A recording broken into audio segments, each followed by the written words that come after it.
The Boston Celtics, low-key, have outsmarted the entire NBA.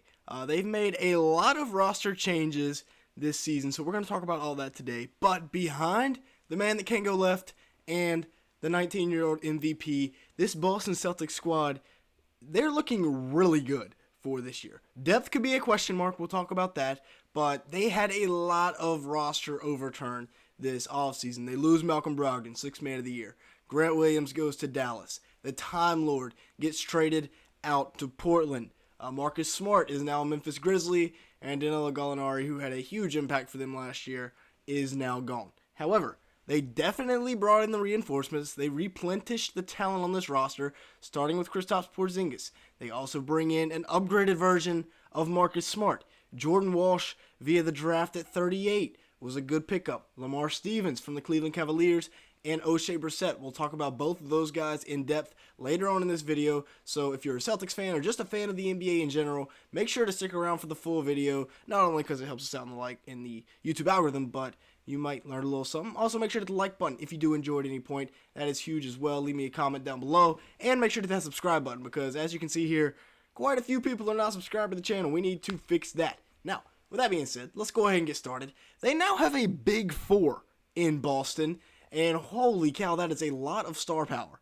Honestly, I'd probably take this starting lineup. I mean, this looks like the Monstars. I'd take this starting lineup over any other starting lineup in the league. Just because, it's them and Phoenix, and they have Al Horford starting instead of like Keita Bates-Diop. Now, they are playing chess, not checkers. The whole league was trying to trade for Dame.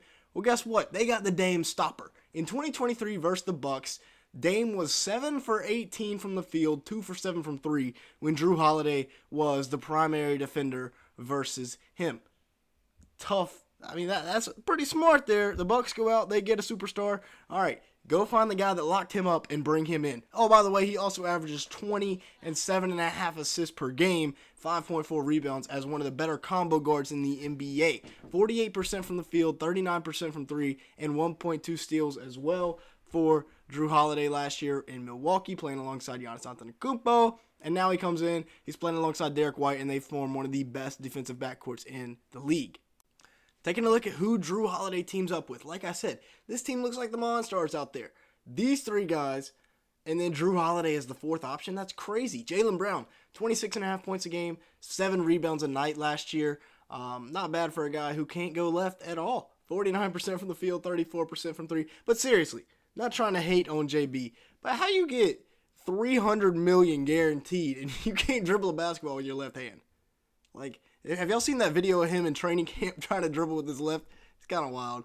Either way, I mean, the fact that he can get 27 a game with one hand is insane. 30 a game and 9 rebounds last year for Jayson Tatum.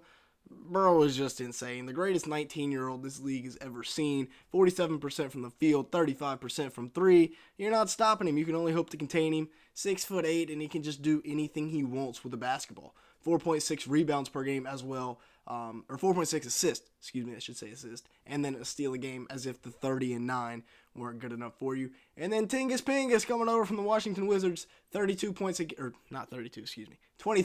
game, and about 8.5 rebounds. He did that on 50% shooting from the field, 39% from 3. I just saw a highlight of him in the preseason, blocking somebody, and then posterizing somebody, and then breaking somebody. It was crazy. He did like everything within a span of a minute. He played 65 games last year, which has been one of the biggest knocks on him ever since he came into the league. If he stays healthy, it could be trouble. Now, they do have some depth concerns. Their fifth starter will be Al Horford, a 37-year-old grandpa at this stage of his career, who is still kicking. He still averages 10 a game, 6.2 rebounds, 3 assists. So it's not like he is completely washed up, but he is pretty up there in terms of the age category. 48% from the field, 45% from 3 for Horford last year, so still super efficient, and I think he's going to play a nice role there. Also averaged over a block a game, so can still protect the rim. He will be a very nice piece there in Boston. And then you now have the backup point guard will be Peyton Pritchard. He just got a 4-year, $30 million extension. Last year, he averaged 5.6 points, 1.8 rebounds, 41% from the field, 36% from 3. But he played basically no minutes behind Marcus Smart and Malcolm Brogdon, so he was the number 3 point guard on the depth chart. Per 36 minutes last year, he averaged 15, 5, and 4. So not terrible at all. Can really shoot the three ball. I mean, he can just hoop. And he is going to get his chance this year, and I think he's going to make the most of it. And then the other two guys they brought in, starting with Lamar Stevens, to just strictly be defensive players and then make a couple layups a game. 5.3 points and 3.3 rebounds for Lamar Stevens last year. He shot at 45% from the field and 32% from three as a Cavalier. He was a decent part of their rotation coming off the bench for them. And then O'Shea Brissett last year. Neither one of these guys really shot it well from three last year, but 6.1 points, 3.4 rebounds for Brissett last year. Only 39% from the field, which again, that is a bit concerning, but he'll be just fine. 31% from three. Not great, but he's here to play defense. And then they also bring in Jordan Walsh. All three of these guys are just here to play defense. There's plenty of scoring to go around with the top of the lineup. Maybe they sign somebody else from free agency or make a trade. I don't know, but maybe you could use one more bucket getter off the bench. But we'll talk about that here in a second. Look at this perimeter defense. You got Tingus Pingus and Al Horford down low. Imagine Jrue Holiday and Derek White in the same defensive backcourt. I'm pretty sure that was the backcourt for the all-defensive first team last year. Could be wrong. But Jrue Holiday is probably the best perimeter defender in the league, and Derek White is definitely up there as well. Bald Derek White goes crazy, by the way. So yeah, let's take a look at the lineup here, like I mentioned earlier. And I don't know if they'll play Tingus Pingus at the 5 and run Derek White with the starters. If it was me, this is how I would do it, because Al Horford, even though at 37, he is a little bit better defensively. The depth issues could play a role if Porzingis does get hurt, which has happened a lot before, but I think they'll be all right. But yeah, look at this. This lineup is insane.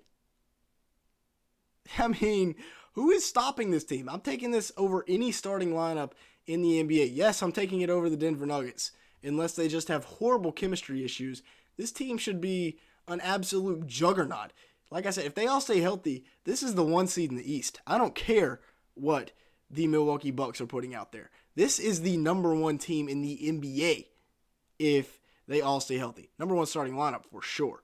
The bench is a question mark, but they should be all right. Peyton Pritchard, Derek White. Yeah, the bench is bad. Other than Derek White.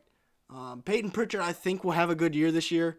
As long as O'Shea Brissett and Lamar Stevens bounce back from three-point range and are not shooting it sub 35% from three, they will be fine. Luke Cornett knocking down threes, blocking shots, doing his little whatever he does where he just jumps up and blocks out the rim. Low-key a great strategy. But like I said, they might make a move to add something to this bench. They need another bucket getter, like a nice 6-man to come off the bench, like a wing. Maybe Jordan Walsh plays a little bit better. We will see what they do. I'm excited to see what they do because I feel like they can find somebody from somewhere to come over and play. There's definitely a free agent available. They can come in and help them out.